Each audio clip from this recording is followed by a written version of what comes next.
Pourquoi et comment l'euro, la monnaie unique européenne, favorise une mauvaise allocation du capital et par conséquent fait baisser la croissance potentielle. Dans une précédente série de vidéos qui s'affiche quelque part là en haut de votre écran, on avait parlé des causes fondamentales de la crise de l'euro. Vous pouvez aller voir si ça vous intéresse, mais si vous êtes sur cette vidéo, je vais vous résumer ce qu'on a dit brièvement. Dans le fond, la cause de la crise de l'euro, c'est l'hétérogénéité créée par la monnaie unique. C'est-à-dire que le fait d'avoir une monnaie unique, qui n'est, je le rappelle, rien de plus qu'un taux de change fixe, donc un prix imposé, on a décrété du jour au lendemain que désormais 6,5 francs vaudront 0,5 Deutschmark, et que les deux valent 1 euro. Donc c'est un taux de change fixe. Donc ce taux de change fixe provoque de l'hétérogénéité entre pays. On a d'un côté une bonne hétérogénéité, on a c'est-à-dire une spécialisation des facteurs de production. On a également une mauvaise hétérogénéité, qui est le fait que structurellement les pays vont tendance à avoir des politiques divergentes à cause justement du fait qu'il va y avoir l'apparition de déficits extérieurs. Et enfin, il va y avoir une hétérogénéité qui est inévitable due au taux directeur unique mis en place par la Banque centrale unique, qui est la Banque centrale européenne, la BCE. Dans cette vidéo, on va essayer de comprendre pourquoi le taux d'intérêt directeur unique de la Banque centrale européenne est un mauvais taux et que dans le fond, il ne donne rien de bon ni pour les États du nord de l'Europe, ni pour les États du sud de l'Europe. Commençons sans plus tarder. Alors, petit rappel déjà, pourquoi l'euro, on l'a déjà dit.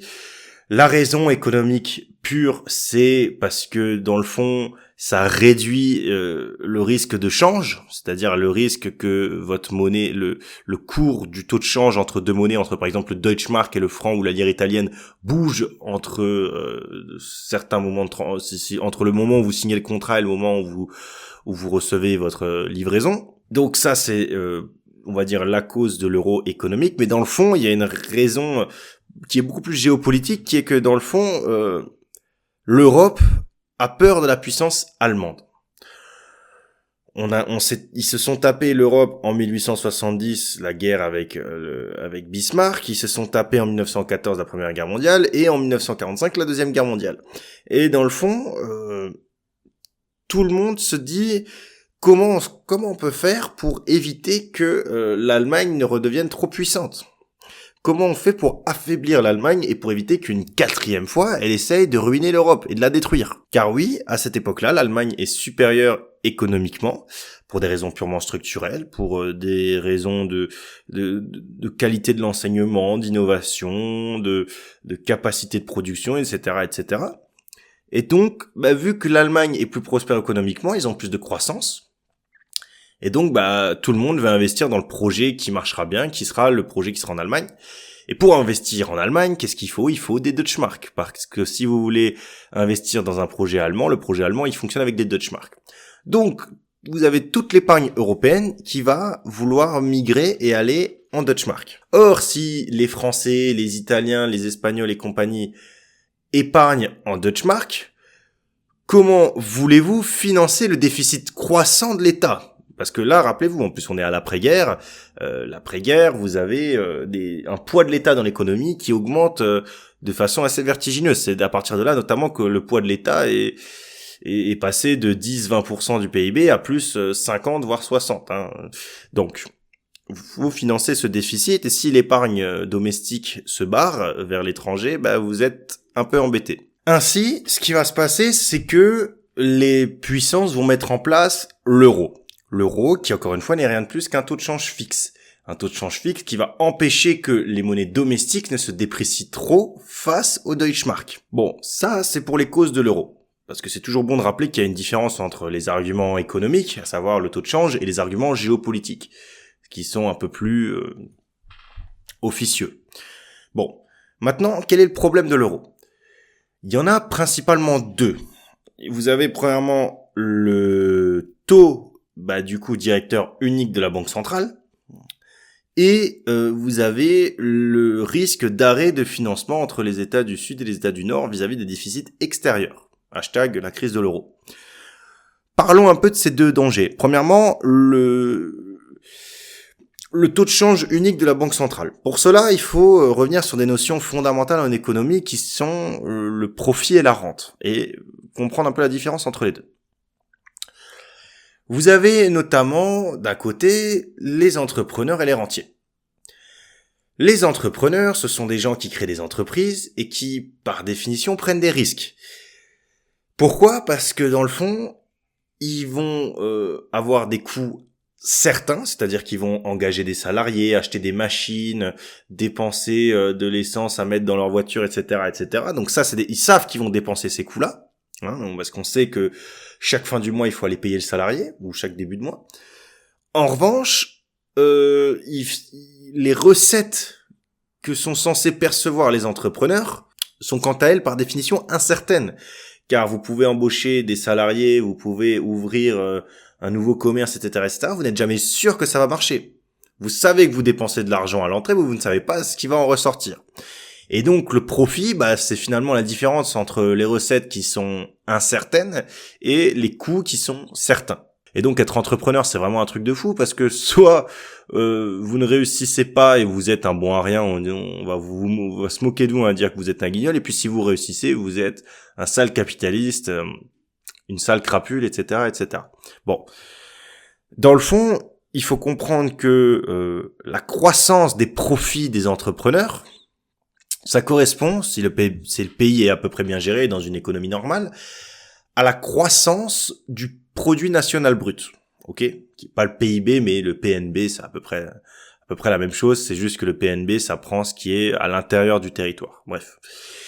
Donc vous avez la croissance du PNB, produit national brut, qui reflète à peu près la croissance des profits. Ça, c'est pour les entrepreneurs. De l'autre, vous avez les rentiers. Les rentiers, qu'est-ce qu'ils font ? Ils ont une épargne et ils vont placer cette épargne. Ils vont l'investir, ils vont la prêter, si vous voulez, et être rémunérés, du coup, au taux à court terme. C'est ça un rentier, dans le fond. Et ce taux à court terme, il est fixé par la Banque centrale. C'est le fameux taux d'intérêt directeur. Dans les deux cas, vous avez toujours cette notion fondamentale que plus vous prenez de risques, normalement, et plus vous êtes censé être rémunéré. Ça, c'est dans un monde à peu près normal, et c'est une notion qui parlera à tout le monde. J'accepte de prêter 100 € au type qui va lancer un business révolutionnaire, parce que dans le fond, il peut gagner plein d'argent et faire une révolution, etc., etc. Mais à tout moment, le gars fait aussi faillite. Donc, je vais exiger que il me rende non pas 100 €, mais 110 €. Je vais lui mettre un gros taux d'intérêt.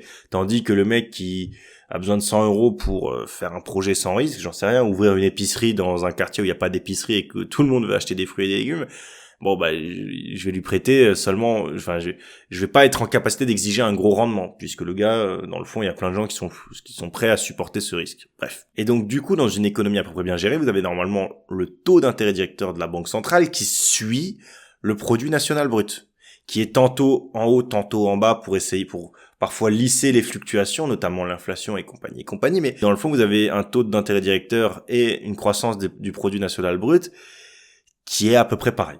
Ce qui fait que vous êtes à l'équilibre. Mais il peut y avoir des déséquilibres, il peut y avoir d'autres cas qu'une égalité. On peut commencer par le premier cas, le plus évident. Lorsque vous avez un taux d'intérêt directeur qui est supérieur au produit national brut, qu'est-ce que ça signifie ?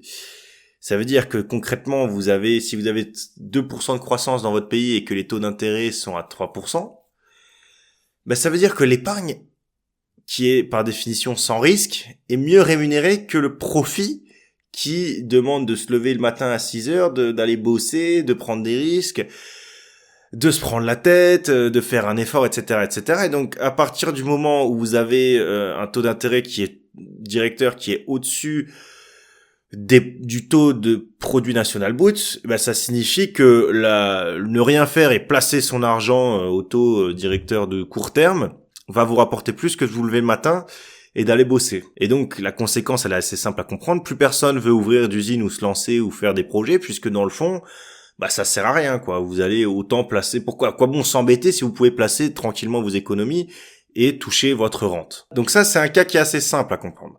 Maintenant, qu'est-ce qui va se passer, du coup, si le PNB est supérieur au taux ? On peut se dire que dans ce cas-là, c'est bien, parce que tous les mecs qui veulent placer leur argent et toucher leur rente sans faire trop rien, eh ben ils vont être mis de côté et puis ça va récompenser ceux qui prennent des risques. Ce qui est vrai en partie. Le problème, c'est que du coup, si il y a seulement les profits qui sont rémunérés et que l'épargne est moins bien rémunérée, bah dans le fond, personne ne va vouloir épargner. Et si personne n'épargne, c'est-à-dire que les gens, au lieu d'épargner, ils consomment, bah si vous consommez, vous avez des importations qui vont être supérieures aux exportations. Je répète, dans le fond, si personne n'épargne, c'est que tout le monde consomme. Et si tout le monde consomme, ça veut dire que vous avez forcément la part des importations dans le PIB qui va augmenter, puisque mécaniquement, les gens vont vouloir consommer plus, et dans la consommation, ça inclut des importations. Donc, ça augmente le déficit extérieur.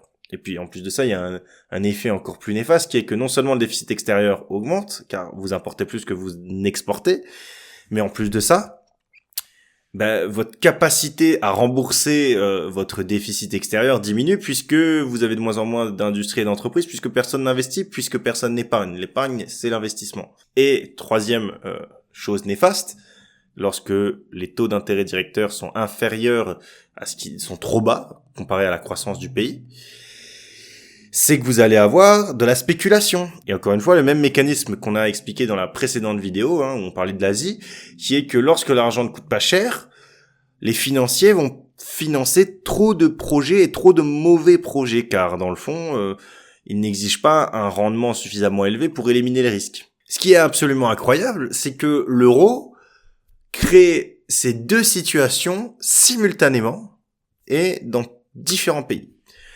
Vous avez les pays du Nord, notamment le meilleur exemple qu'on puisse prendre, c'est l'Allemagne, qui avait par exemple une croissance des profits du PNB de 2,5% par an, alors que le taux de la BCE était de 3,75%. Donc, si le taux d'intérêt, la rente est supérieure au profit, eh ben plus personne n'investit, d'accord ? Et si personne n'investit, personne ne... Et puis, vu que tout l'argent est placé, vous avez aussi une baisse de la consommation. Donc, vous avez plus d'exportation que d'importation. Donc, vous avez des excédents extérieurs. C'est le cas de l'Allemagne qui a des excédents extérieurs, puisque, encore une fois, je le répète, vu que les Allemands épargnent beaucoup, car l'épargne est bien rémunérée par rapport au niveau de vie allemand, il y a une croissance allemande qui est de 2,5% par an. Si vous touchez du 3,75% par an, vous avez une épargne qui est bien rémunérée vis-à-vis de votre niveau de vie, de l'inflation, etc., etc. Ce qui fait que si vous épargnez beaucoup, forcément vous n'investissez pas. Enfin, vous allez investir, mais ça va pas être de la consommation et ça va pas être de l'investissement à risque et de l'investissement disruptif. Ça va être de l'investissement pépère où on investit des choses qui existent déjà. Donc, vous réduisez votre consommation et vous exportez plus que ce que vous n'importez car vous consommez moins. À l'inverse, maintenant, les pays du sud de la zone euro, donc l'Espagne notamment, c'est le cas emblématique, vous avez par contre un taux d'intérêt donc de 3,75% qui est inférieur à la croissance espagnole qui est qui est entre 4 et 6%, on va dire 5% pour faire bref. Et ça fait ce qui va provoquer que le taux d'intérêt, l'argent, le prix de l'argent ne coûte pas cher. Vous allez du coup avoir plein de projets nuls qui vont être financés, notamment de la spéculation et une bulle sur l'immobilier. On en arrive à ce qu'on disait.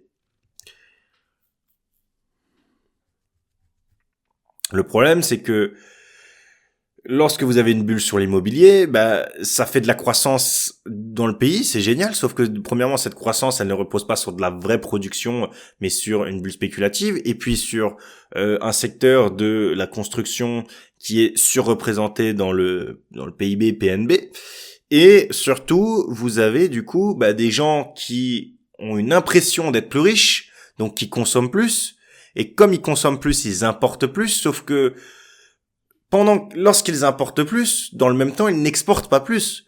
Puisque lorsque vous avez des maisons, les maisons ne s'exportent pas. Vous voyez rarement des camions ou des bateaux partir avec des maisons pour la France ou je ne sais où.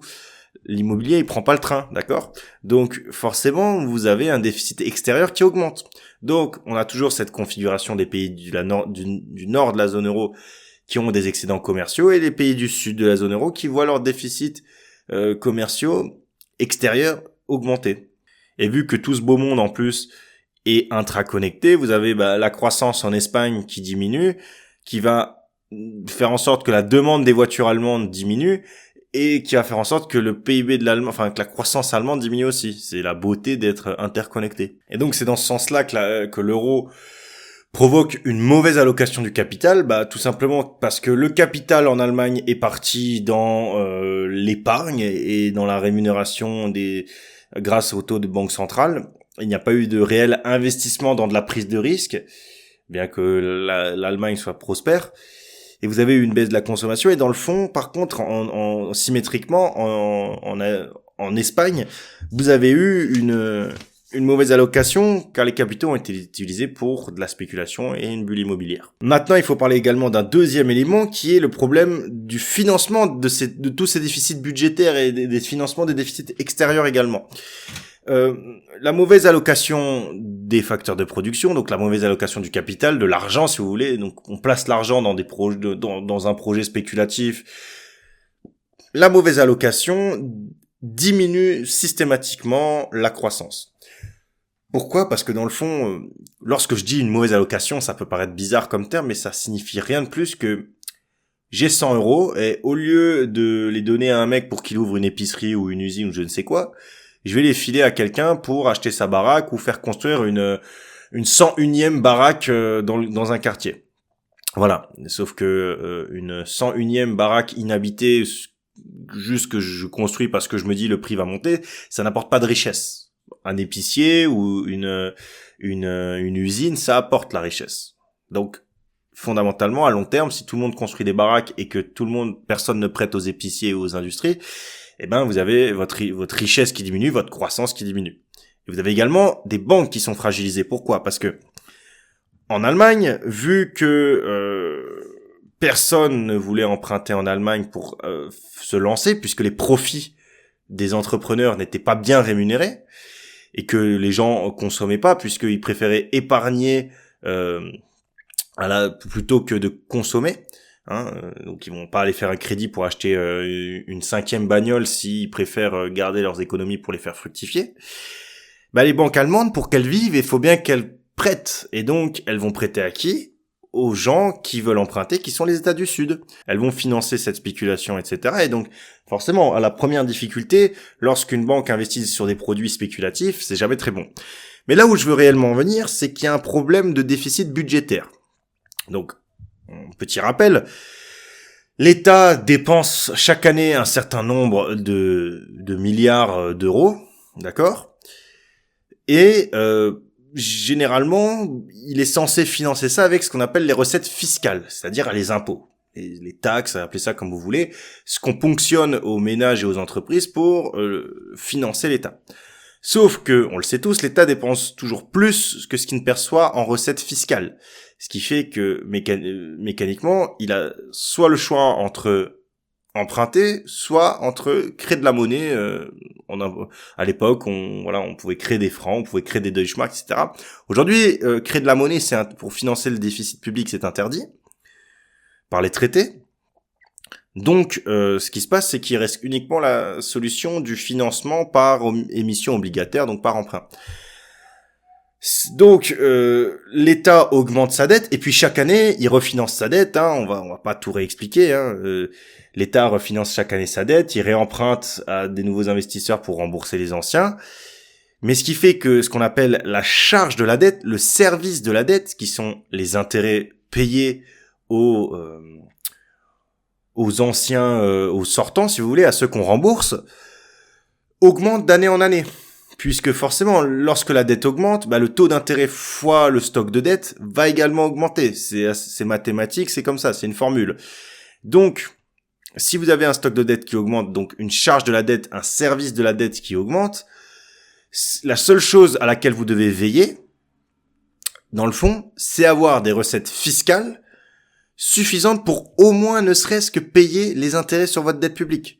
C'est-à-dire que, admettons que l'État dépense 2000 milliards par an et qu'il arrive à lever seulement 200 millions d'impôts, c'est pas grave du moment que le taux d'intérêt, donc les 200 millions d'impôts arrivent au moins à rembourser le taux d'intérêt sur la charge de la dette. Ça veut dire que si chaque année l'État doit payer 180 millions d'euros d'intérêt pour chaque fois qu'il refinance sa dette, bah tant qu'il arrive à lever 200 millions d'impôts, ça va, puisqu'il peut au moins payer les intérêts sur sa dette.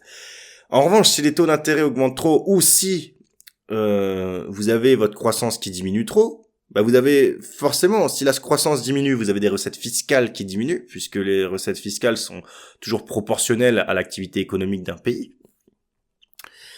Et donc, bah, admettons que si les taux d'intérêt augmentent ou sont en tout cas mal gérés parce que c'est des faux prix, ils sont soit trop bas, soit trop hauts, et que dans le même temps, du coup, comme on l'a vu, il y a une mauvaise allocation du capital, donc vous avez une baisse structurelle de la croissance de long terme. Alors, dans ce cas-là, bah, vous allez percevoir non plus 200 millions d'impôts, mais peut-être 160 millions de recettes fiscales, et vous allez devoir payer dans le même temps non plus 180 millions d'intérêts, mais 190 millions.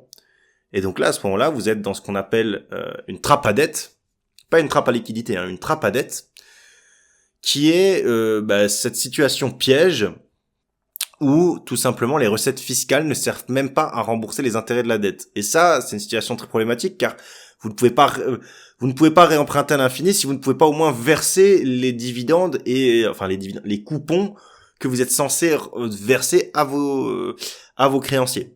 Et notamment un des pays qui était en trappe à dette en 2009 notamment, c'est l'Italie. L'Italie, elle avait une dette. Alors aujourd'hui, ça peut paraître peu parce que on est en 2023 et qu'on a des taux d'endettement absolument phénoménaux, mais dans le fond, vous avez à l'époque, ce qui était phénoménal, c'est de voir que l'Italie était à 110% du PIB en termes de dette, que vous aviez une baisse de la croissance, un déficit de 7%. C'est pas rien, c'est quand même beaucoup, 7%. Le traité de Maastricht, c'est pas plus de 3% de déficit par an, je le rappelle. Vous aviez des taux longs qui étaient à peu près à 4,4%, donc les taux auxquels l'Italie empruntait, et vous aviez une croissance économique qui était à peu près morte, donc à 0%. Donc dans le fond, l'État italien empruntait à 4,4% pour dépenser, investir, si tant est que on peut parler d'investissement public plus que de dépenses publiques, bon ça c'est un autre débat, pour investir entre guillemets à 0%. Donc le calcul est vite fait. Généralement, quand vous mettez 104 euros dans quelque chose qui vous rapporte 0 euros, donc le calcul est vite fait. Quand vous mettez 1 euro dans une machine qui à la sortie vous en donne 0, vous très rapidement vous voyez votre capital fondre comme neige au soleil quoi. Et donc qu'est-ce qui se passe quand tout le monde s'aperçoit que l'Italie emprunte à 4,4 pour placer à 0? Les gens se disent dans le fond on va arrêter de prêter à l'Italie parce que l'argent qu'emprunte l'Italie à 4,4%, il ne sort pas de nulle part, c'est l'épargne. Alors il y a un peu de planche à billets, on rentre pas dans les détails, mais il y a un peu de planche à billets de la part des banques commerciales qui achètent des obligations d'État, bref, mais la plupart de la dette, c'est quand même de l'épargne, c'est de l'argent existant, c'est du recyclage, c'est les fameux marchés financiers. Mais dans le fond, si les marchés financiers se disent je lui prête à 4% pour que elle investisse à 0%, c'est comme si vous allez chez le banquier et que vous lui dites filez-moi des sous pour que je les dilapide et que je ne crée aucune richesse, il va vous dire non. Donc c'est ce qui s'est passé, vous avez un arrêt du financement et vous avez la fameuse crise de l'euro. Encore une fois, on a déjà des vidéos, j'essaierai d'afficher ça en haut. Donc les solutions à ce moment-là, alors c'est assez à l'époque il y avait des hésitations, on se disait est-ce que tout simplement on fait des zero bonds, donc des obligations qui sont émises à l'échelle de l'Europe et après on redistribue, mais bon ça enchantait pas trop les Allemands et les pays du Nord parce que payer plus parce que les mecs d'en bas gèrent mal leur pays, pour caricaturer un peu la situation, ou ont une mauvaise allocation du capital, ça enchantait peu les gens à Berlin. On avait la monétisation des dettes ou le quantitative easing, le FMI ou encore la sortie de l'euro.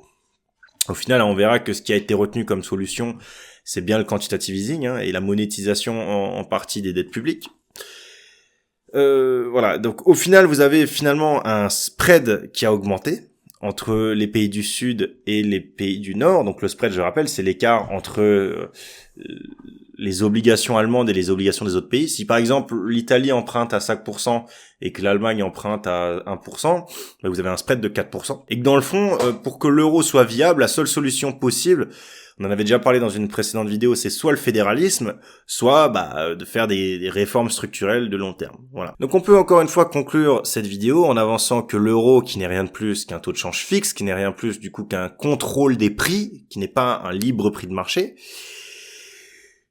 est à l'origine d'une mauvaise allocation du capital, qui elle-même est à l'origine de la crise de l'euro. Et que, encore une fois, comme je l'ai dit dans la précédente vidéo sur la crise des subprimes et sur les manipulations de taux par les Asiatiques, accuser le capitalisme et accuser le libéralisme d'avoir déclenché la crise de l'euro, notamment l'argument qu'on entend souvent, c'est les financiers sont un peu schizophrènes parce que ils ne prêtent plus à l'Italie car ils ont peur, et du coup c'est une prophétie autoréalisatrice, ils ne prêtent plus à l'Italie car ils ont peur que l'Italie fasse faillite, alors que s'ils continuaient de prêter comme si ne rien se passait, ça aurait pu tenir. Donc on jette souvent la pierre aux financiers, au capitalisme, au libéralisme, mais dans le fond, et encore une fois, et comme pour la crise des subprimes, la crise de l'euro, c'est une crise qui vient d'un faux prix, qui vient d'un contrôle des prix, et le contrôle des prix, un prix fixe, un prix contrôlé, bloqué, c'est pas du libéralisme.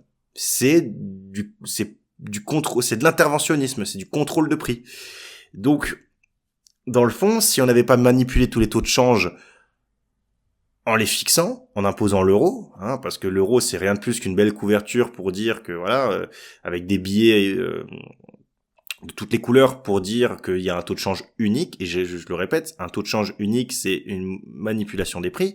Donc faut pas s'étonner que lorsque vous manipulez le taux de change, lorsque vous manipulez les prix avec lesquels les entrepreneurs, les financiers, les entreprises, les banques et compagnie prennent leurs décisions, qu'à la fin, elles prennent des décisions pourries à cause des informations pourries qu'on leur a données. Si on leur avait donné des vraies informations, donc des vrais prix, des vrais taux de change, et non pas des taux de change factices, si on leur avait donné des taux de change qui auraient été des taux de change de marché avec une offre et une demande de devises, on n'aurait sûrement peut-être pas eu cette crise de l'euro, on n'aurait déjà pas eu une mauvaise allocation du capital, et on n'aurait pas eu ce fameux arrêt du financement, ce sudden stop des pays du Sud. Tout simplement. Encore une fois, si la question de la crise de l'euro et les mécanismes sous-jacents derrière cette crise, les causes fondamentales, les symptômes et les solutions vous intéressent, j'ai créé toute une playlist dans laquelle on parle de ces sujets-là.